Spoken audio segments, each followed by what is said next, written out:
It's Cash Color Cannabis, a higher level of conversation on LivehiphopDaily.tv. And this episode is sponsored by Atlantabis Clothing. Everything from our Atlantabis to our Drug Lord and Return to Viper collections are all available for purchase. And if you head to the website and shop while we're watching tonight, use promo code Cash Color Cannabis at checkout and save 10% off your order. So please shop with us, AtlantabisClothing.com. All right, without further ado, man, I got a fellow Bostonian in the building with me today. I feel welcomed. Ayana Bean. Many of y'all probably seen her on BET's American Gangster, Trap Queens. But I had a chance to just follow you on Instagram, and I've been watching your kind of evolution, sister show. I had the chance to watch the show, but now you got the book, and there's just so much more I feel like there's to talk about with Ayana. So I've had a chance to have you on, and I'm blessed to have you. How you doing tonight? I'm doing good. I'm blessed to be here. Yeah, definitely. For those who don't know or aren't familiar with you, just please introduce yourself and tell us what you do formally. Okay. So my name is Ayana Bean. On Instagram, it's at miss.ms.yaanabean. You may be familiar with me from American Gangster Trap Queens. It's BET's American Gangster series. I'm in season 1, episode 7.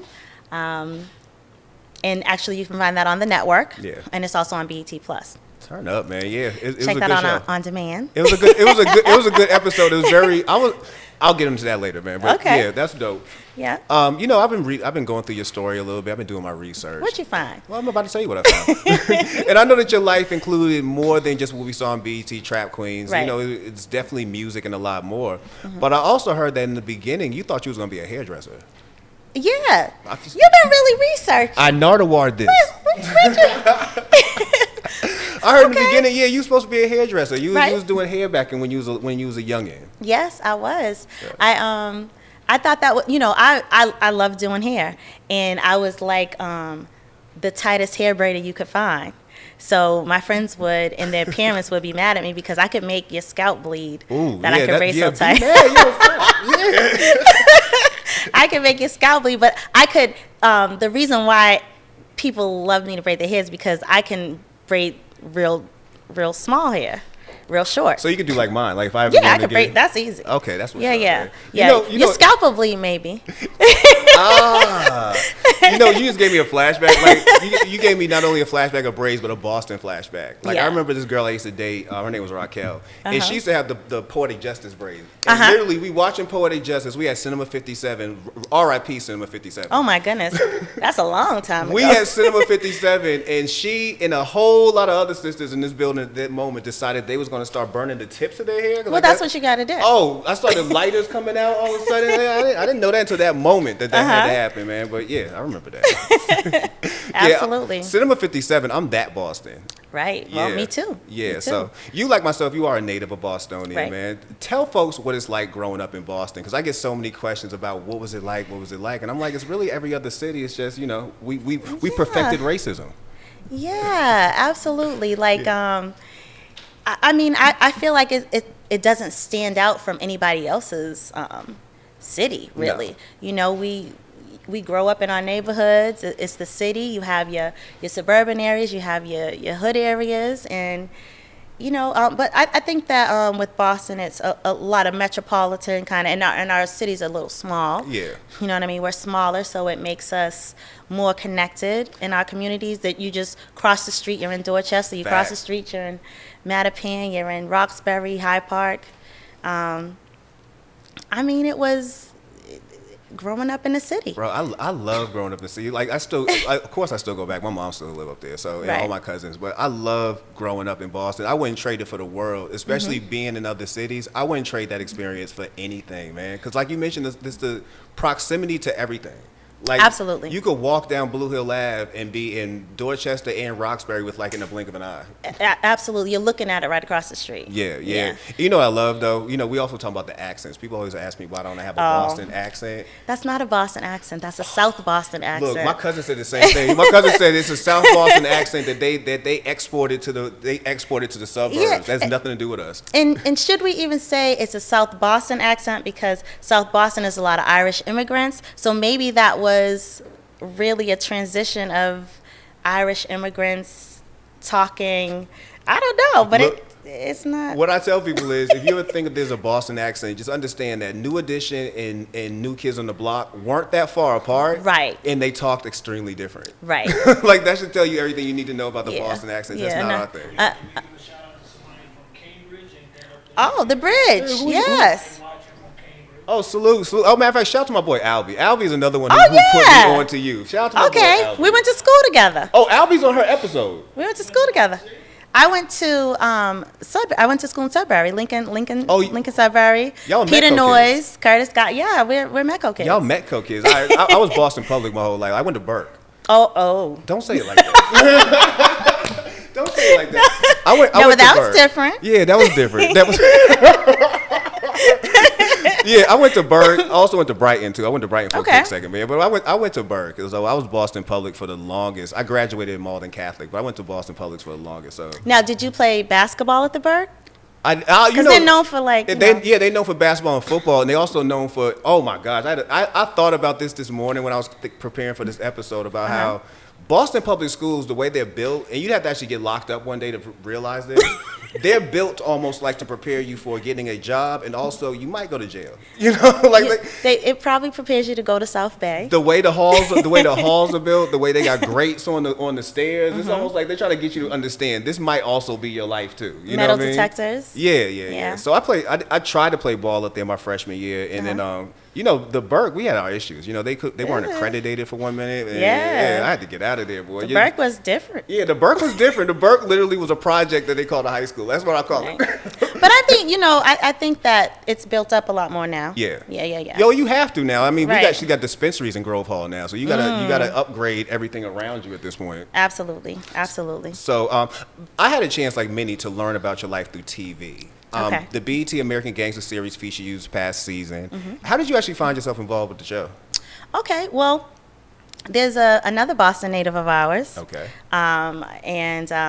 She, I call her Dia. That's her nickname, her family name. And our families are, close. She was working with BET. And then she was working for one of the production companies that work for BET. So the season came to her, and she reached out and thought that, my story would be a good pitch for the show. That's what's up. Did you have the audition? Like, I know they get plenty about the trap stories. I wasn't interested in talking about my life of crime. That's not what I wanted to do. I didn't want to be known for that or, talk about that. Yeah.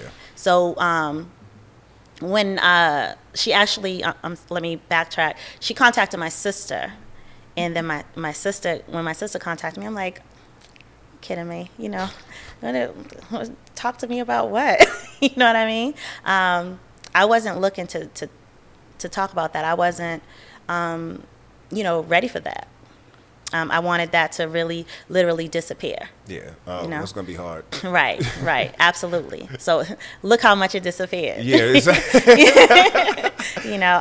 But it was I want to say divine intervention. I came home from prison, from federal prison in 2014. That was my second time going to prison. So 2014, my sentence was a year and a day, hence the name of my book. Yeah. So I went in 2014. I was home at the end of 2014. I worked at a job. Well, yeah, I worked at a job. I got a job, started at the bottom, continued to climb, and I had been there for about 2 or 3 years before I was contacted. One of the things I did at that time, I'm always a person who's doing multiple things, and like being stuck into one, just like 9 to 5, straight and narrow. It didn't start feeling good, but it was like I'm not trying to do nothing else. I don't want to do nothing else. I don't want to try to, even like saying I didn't always do crime all the time, but it would be me working 2 jobs, going to school, taking like doing something, trying to do something more, right? But 2014, when I came home, it was like, one job, do this, that's just it. I'm not trying to do anything else. But it didn't start sitting well. That bug started coming like, this ain't it, whatever. But now I'm more in tune with my spiritual self. I'm more in tune with the journey that I've been on, what I've done, and where I'm at right now. So I remember just like praying to God, like, okay, God, if this is what all I'm supposed to do, if this is it, then let that be it. But if there's something more, you can tell me. You know what I mean? Let me know. Tell me something. And then it was within a couple of, maybe a couple of months, not even really. She gave me the call, and it was like, oh no, he playing games. This ain't it. This ain't it. But I agreed to do it. I talked to my sons about it. I talked to my family about it, and it was like, maybe I could make this into something that helps other people. And I think you did a good job. Like, I really feel Thanks. like I walked away from your episode. I felt good.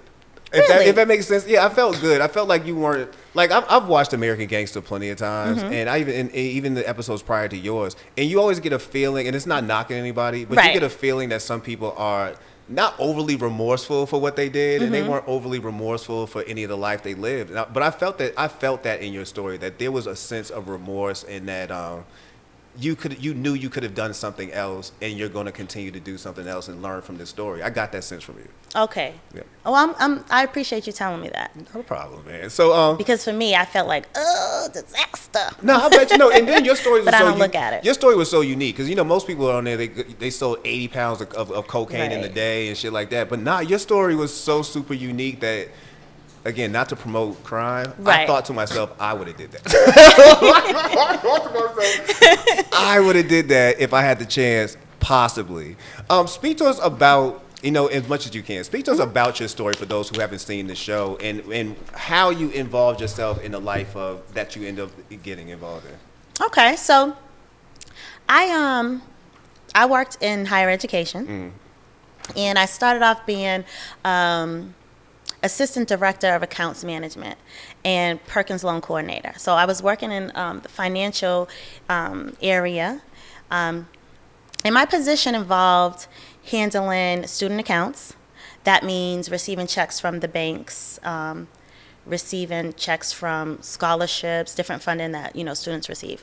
So in my time being there, I started to take abuse. I took abuse of my position, and instead of properly placing those checks, I misappropriated them, and I used them for my own personal use. Yeah. It happened for a period of time.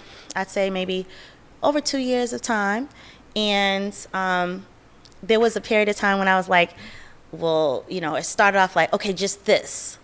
Okay, that worked. Now, just a little bit more. Then it was like, oh, just keep going. Isn't that everybody's story? Like, it starts off with, it starts off with something really small. You say to yourself, all right, so I got away with this one. And before you know it, you five hustles into it. Right. And then it's like, okay, well, I'm already in here. And one question that was interesting that someone asked me today, like, weren't you scared? Did you have fear? And it's like, yeah, the whole time. No, fear has never left. When you're doing something that you shouldn't be doing and it's wrong, the fear is there, but what goes on top of that is the cockiness, the money, the confidence, Picture yourself as the government. What you have, Picture yourself as the government. The government's giving us absolutely. student loans. They know that they're going to tax us to high hell on these student loans. Right. They don't care, but you know what? They're getting cocky after a while. Let's see if we can keep raising these rates, and also give them credit cards. Let's also give them credit cards when they're freshmen and give them 5 and 6, 7 of them. Absolutely. Run them into as much debt as possible. They had no problem doing that. That's why I thought when I saw your story, I was like, I'd do that. In retrospect, because I'm like, the government used to steal from us for real when we was in college. They do. Yeah. Everything is, a robbery. Everything is a robbery. But, to be real about it, all I ended up doing in the end was robbing myself. Yeah, true. True. So that's a good way to put it, though. Like, I true. like the way you come off as someone who definitely learned a lesson. Oh, absolutely. Yeah. Absolutely. I learned the lesson the first time, but I did it a second time, right? Yeah. You know what I mean? Got cocky. How many times does it take for you to get it? Yeah. You can't put a number on that. You may learn something within 3 steps. It may take me 25. I mean, we can't judge that movement. you know. So that's what's making us different as humans. And you didn't just take the money and just like, you know, stash it and just do random stuff. You actually, I you put wish. on, yeah, right. You put on music. You tried to build an actual legal business doing illegal activity. I did want to build a business, but again, it was something new to me. It was something that I was learning at the time also. So I wasn't business savvy in the aspect in which I needed to be. I knew, you know, some, but it's like you got the Kool-Aid, but you probably need some sugar, you know, just little steps that I was missing to make sure that it could have been a successful, legitimate, flourishing business. In the business we're talking about, you were putting on shows, you were putting on concerts around the city. Right. So what I was learning is the music business, and I learned the management piece. And during the management piece, it was like I didn't know where I wanted to place myself in the industry, so I had to learn the whole thing and then figure out where I could make it work. So in the meantime, while I was going out to different events like your core DJs retreats, your TJ's DJs down in Tallahassee, and billboard events, things like that, to learn the business, I started to think, well, maybe this should, you know, I should do something like this at home. Yeah. First of all, it'll save me airline tickets, you know what I mean? But another thing is that the people in my town, they could, you know, I could bring this stuff back here, because now I'm going out, I'm networking, I'm meeting other people. And they're saying that they'd love to come to our market because they don't feel that there's an end to our market, really. No. You know, so they were interested in the market.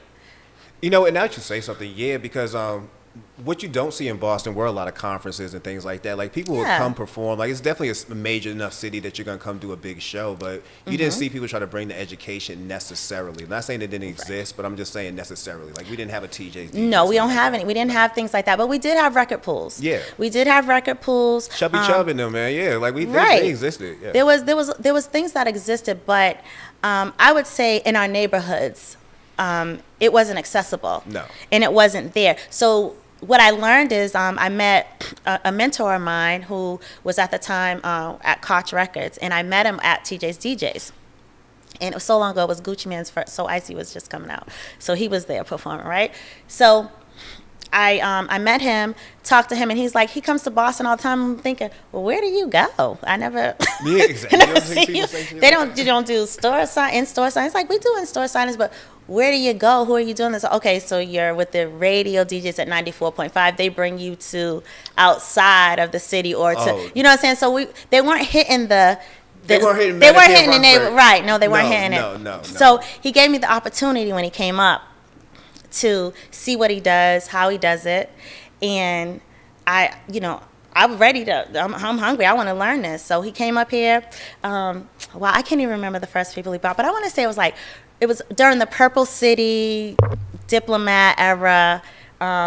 He was also doing reggae artists. He was still working with VP Records. So he came up. I toured with him. Went to some in-store signings and stuff like that. It was never in our neighborhoods. And I said, well, you should let me put one together. Man, that was so needed. Man, that was really needed. Like, even after you spoke about 94.5, like, I remember when what was the song that Peter Guns and them had, that Uptown Baby? Yes. And you would hear that on 94.5, and they would literally say Boston niggas got crazy game, but out of town niggas is all the same, and then immediately say, well, Saugus niggas. I'm like, the fuck? Like, how you jump all the way out the city? Right. But that's what the market was for. That's what the market was, and I feel like it still is for mainstream industry when they come into town. Yeah. It was go over the neighborhoods and go out there, because 94.5 is a top 50 station, so you know. Yeah, they weren't going to try to be accessible to us in that realm. And you're right. And what you would, it's so crazy. What you were doing was definitely needed. Right. So when he gave me the opportunity, I brought them straight to the hood, of course. Yeah. You know what I mean? So. Yeah, well, congratulations on that. Because Boston didn't have that. That was something I recognized when I moved down south and started getting into music myself, that what wasn't available. Like, it was crazy that people like Smoke Bulgers out there. You knew these artists was out there, but it was like, you don't see them. No, you don't see them nowhere. The venues aren't so open to us in the city, and we don't have a lot of like the mom and pop stores and things like that. Nah, we used to. Rest in peace, Mattapan Music, man. Yeah, like, that used to be my little On joint. Top was where I used. On Top was one of the first places that I used to do an in-store. It was with like Chic Luch, Styles P, J Hood. that was one of the opportunities, my first opportunities that he gave me. Yeah. So how much did this passion for music that you were learning and the business that you was growing, how much did that fuel you to keep everything going on the negative side?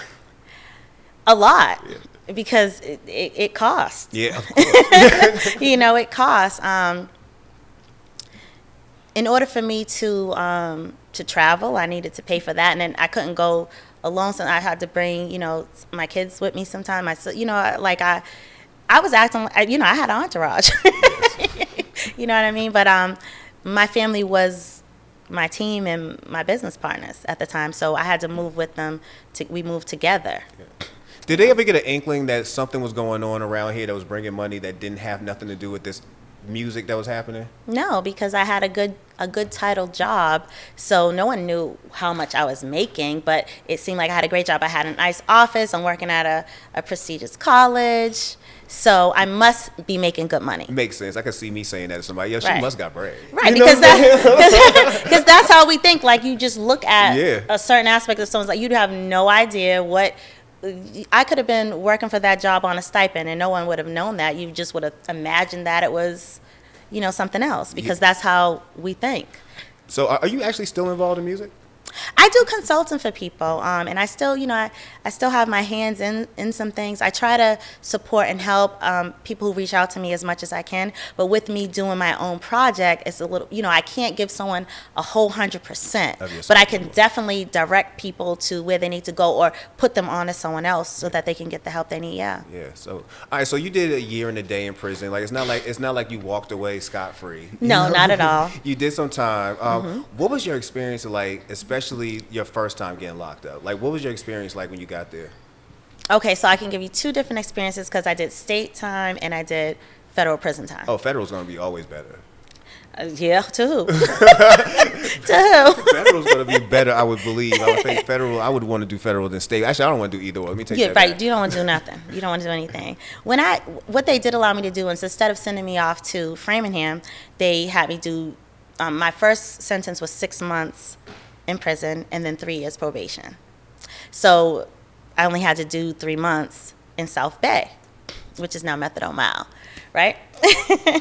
But I did 3 months there, and in getting there, like, I'm in jail. I'm behind bars. This is crazy. It was everything Akon said. It was everything that Akon said. It stinks in here. They need to paint. Who are these people? Oh, man. I have to share this cell. Am I getting on the punk bunk? I don't know. You know what I mean? I don't know. I don't know the rules in here. Nobody gave you an instruction book before you got there. I don't know the rules, but what I do know how to do is be me and be honest, and just be straight up. It is what it is. Yeah. You know what I mean? So I really am truly against not being yourself. And if people don't agree with yourself, then those are not the people you should be around. So I was born by myself, so I caught this case by myself, so I'm going to be in here by myself. So that's just what it is. You know what I mean? Damn. It sucked. Yeah. It sucked, but when I got there, I was in Newman. So you start off in Newman, you're supposed to be there for a little bit, but I didn't know that one of my father's cousins was a CO in there. So she came down. She was mean too. Like, what did you bother coming down here for? Then? She got to do a job. She came down and was like, Ayana, and I'm like, yes. She's like, come with me, and I'm like, oh my God, where are we going? But she had me change out of my clothes, and the same day, instead of being a new man for the length of time you were supposed to be in there, she brought me upstairs to the unit.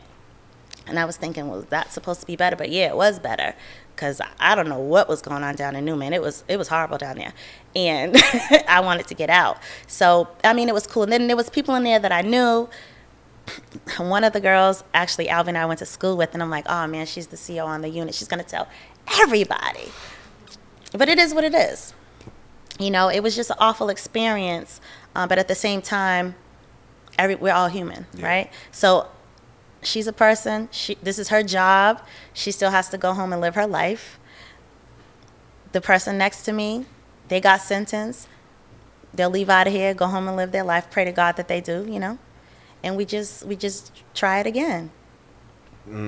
Well, you turned that experience into a book, which I pre-ordered. I actually pre-ordered the book. I appreciate it. I love my pre-orders. I gotta show love. Yes. A year and a day. Yes. Talk about your book and just explain to us, I guess, what inspired you to write your own memoir.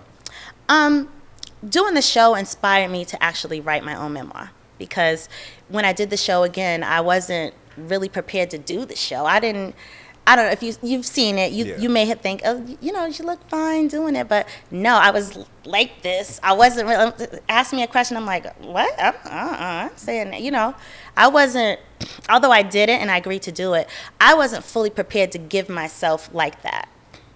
And then I'm like meeting these people within 5 minutes, and I'm telling them, they're asking me questions like, how did you even know that? You know what I mean? So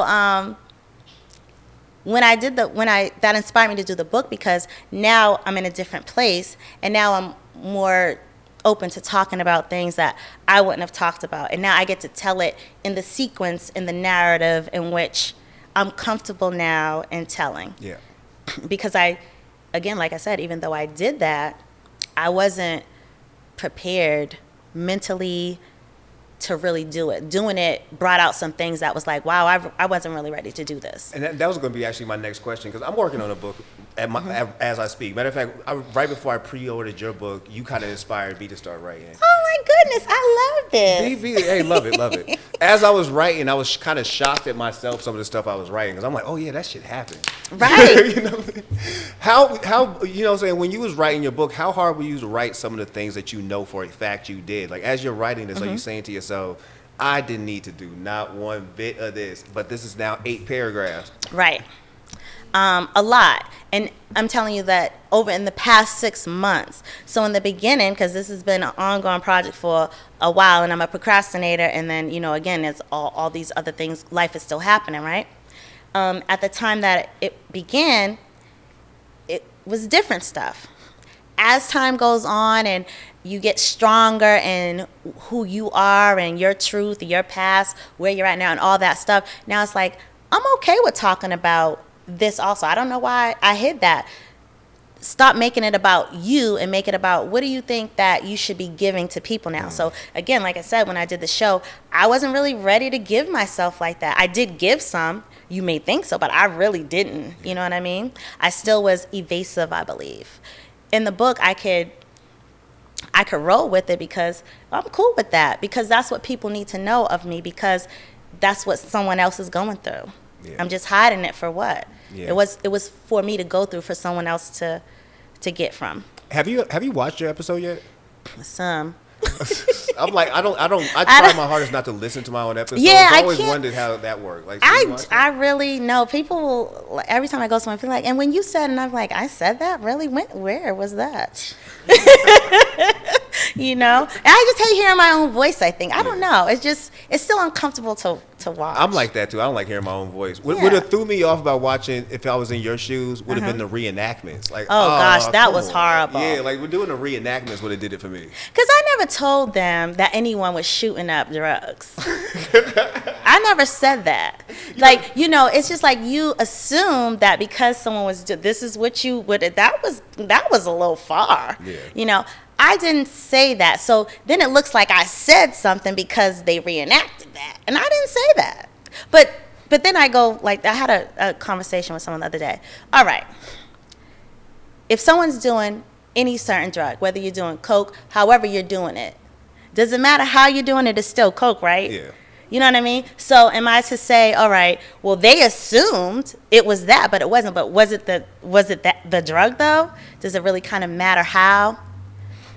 And it does to a lot of people. Yeah, it does. If you're the person being alluded to that you were shooting up cocaine, yeah, like, I was sniffing, I wasn't shooting up. Like, right. You know what I'm saying? Right. Like, be specific. But to a person who doesn't use drugs, it's like, but it was the same thing, right? Yeah. You know what I mean? You know what? That's ignorant. Right now, I feel like, and this is where your book and this is where you telling your story could really help some people, because we're in a world right now, especially through COVID, where I feel like people have been given the ability to have a lot of access to funds that Yeah. possibly you shouldn't have access to.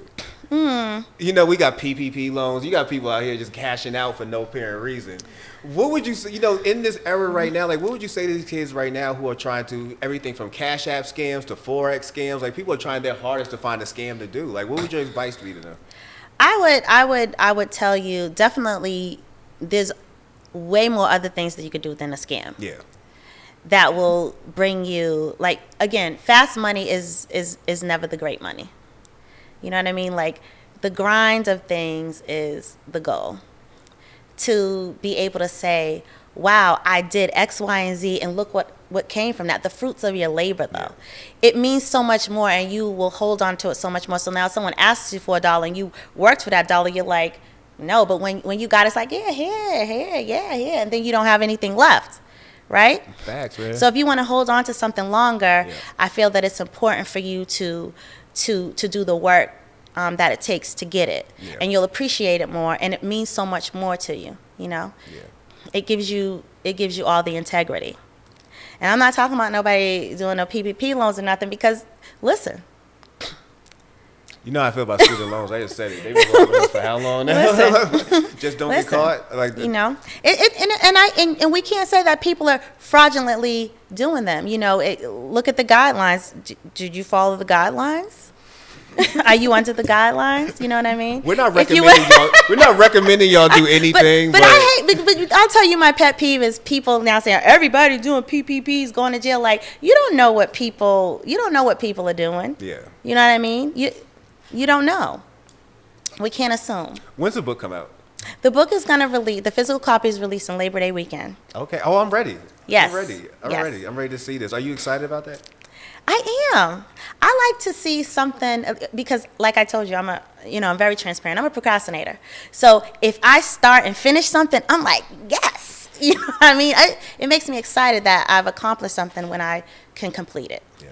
Yeah. So I'm excited. So what's next for Ayana Bean? The whole world, everything. You know, I'm doing other businesses. You know, I have a nonprofit organization that I've started. It's A Year and a Day Foundation, and that's to do transitional housing for our brothers and sisters reentering back into society. You know, it took me a year and a day on my prison sentence, and I wanted to mirror that and give them the resources that they need to get back to life and to have bigger life than they had before, that they thought they needed to do a crime to have a life. Yeah. You know what I mean? So I'm working on that. And I'm open to other things that come from it. You know, there's a lot of other things that I'm interested in doing, and I'm just praying to see if those things can happen. Yeah. Oh, you know, one other question I want to ask you. Yeah. So last time I was in Boston was the first time I bought weed from a store. Oh. I'm in Grove Hall, and I'm actually shout out to my cousin Touche. My cousin Touche owns 2 stores down the street in Grove Hall. Nice. Yeah, so but not weed stores. He has a smoke shop, and he has a clothing store across the street. Okay. So I'm out here kicking it with him. I said, let me take a walk up to Grove Hall. I want to go to I think it's Pure Leaf. I want to go to whatever the store called. I want to go here because I've never actually bought weed from a store, and it's more bizarre to me that I'm buying it in Grove Hall because even where it is, I could.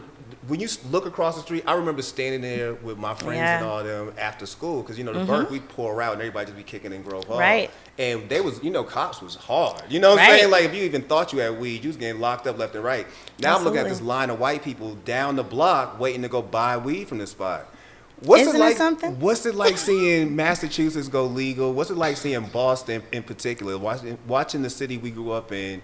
Now, you know, you got dispensaries here. You haven't talked about dispensaries out in Brockton. Shout out to Legal Green. This is real life now in our world. Like, what's it like?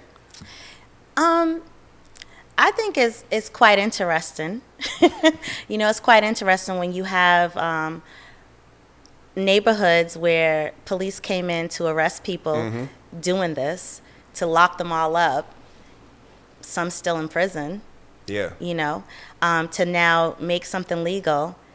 And I don't see any police in that around that neighborhood as much as I ever used to when No. they were coming to lock up the people that lived in the community. No, I and did not. They're upgrading those communities. Oh yeah, that gentrification is all through there. I was in Grove, and it's Pure Oasis. I want to make sure I say that. Pure Oasis, right, that's correct. I grew up literally Mattapan, Roxbury. My mom used to own a house on Devon Street. Like Okay. all I knew was Mattapan and Roxbury. So Grove Hall was like at the back of my hand. Right. To be in Grove Hall 2 years ago was almost like night and day.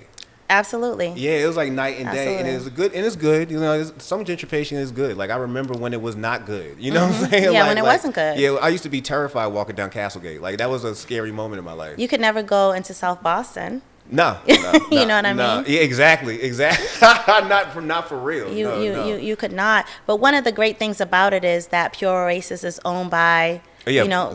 Black men. So that's great to see, and I think that our community needs to see that. But at the same time, it's just if you lived in our neighborhoods at a certain time, it's just like, wow, this is almost like the Twilight Zone. It is. It is. You know? It is. I love Yeah. seeing a lot of the growth. But I though. like seeing them have the opportunity. Yeah, and I feel like it's definitely making neighborhoods better. Because I give you an example. I used to go to Almont Park my whole life too. Almont Park now is so drastically different than the Almont Park I Yeah. grew up in.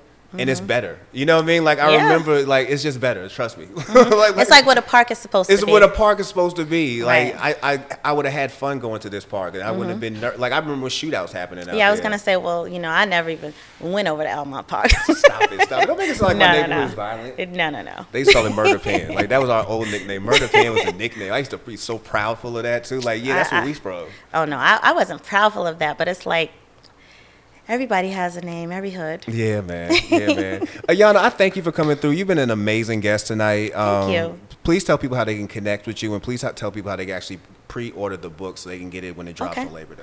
All right, good. Well, first, I want to thank you all for having me. No problem. It's always a pleasure to come in and talk to people, and you all help me to be able to continue to talk. Yeah. It teaches me, so I appreciate that. For anyone who wants to get in touch with me, my social medias all across the board are ms.yanabean, Miss Yana Bean. You could pre-order my book. I have 2 websites for it. ayanabean.com is my website. You can go pre-order the book there. Or you can purchase the book on ayearinadabook.com. So those are the 2 websites. You have an option. You can also go onto my Instagram and hit my link tree. However. Yeah. Yeah. You can also click the link in our bio. It's going to be up there for the next 2 Nice. weeks. Yeah, it's going to be up there for the next 2 weeks. Please go and pre-order that book. Thank It's you. going to be amazing. She's an amazing story, and she definitely you. has an amazing story to share with other people. Thank you. No problem. Thank you for coming through, Ayana. And Yes. and that's Cash Color Cannabis, a high level of conversation on LivehiphopDaily.tv. Thank you. You're welcome.